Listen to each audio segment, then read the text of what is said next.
मार्च 2020 एक ऐसा दौर जब पूरी दुनिया में दहशत फैली हुई थी कोरोना वायरस की।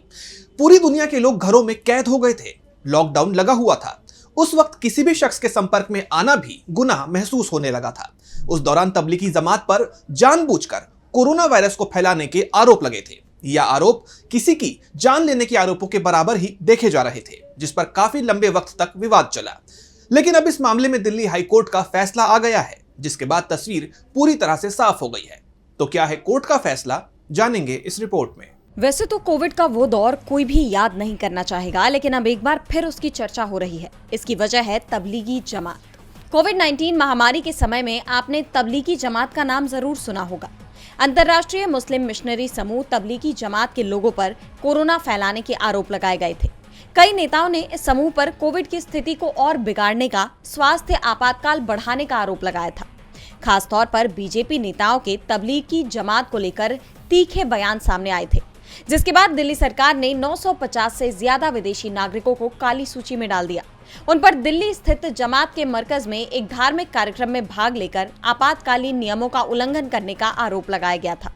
उस दौरान जिन लोकल लोगों ने जमात के लोगों को अपने घरों में शरण दी थी, उन्हें भी काफी आलोचनाओं का सामना करना पड़ा। अलग अलग मस्जिदों में विदेशी नागरिकों को कथित तौर पर ठहराने के लिए आपराधिक साजिश रचने का आरोप लगाया गया।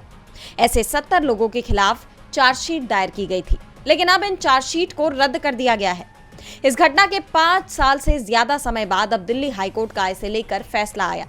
कोर्ट ने 70 लोगों के खिलाफ दर्ज सभी 16 एफआईआर को रद्द कर दिया है। कोर्ट में याचिकाकर्ताओं ने तर्क दिया कि एफआईआर या चार्जशीट में ऐसा कोई भी दस्तावेज नहीं है जिससे ये पता चल सके कि वे लोग कोविड-19 से संक्रमित थे। उन्होंने अपनी दलीलों में कहा कि दिल्ली सरकार की ओर से जारी ऑर्डर में धार्मिक सभाओं और धार्मिक समारोहों पर विशेष रूप से प्रतिबंध लगाया गया था, लेकिन इस मामले में सिर्फ मस्जिदों या घरों में पाए गए लोगों को सिर्फ पनाह दी गई थी।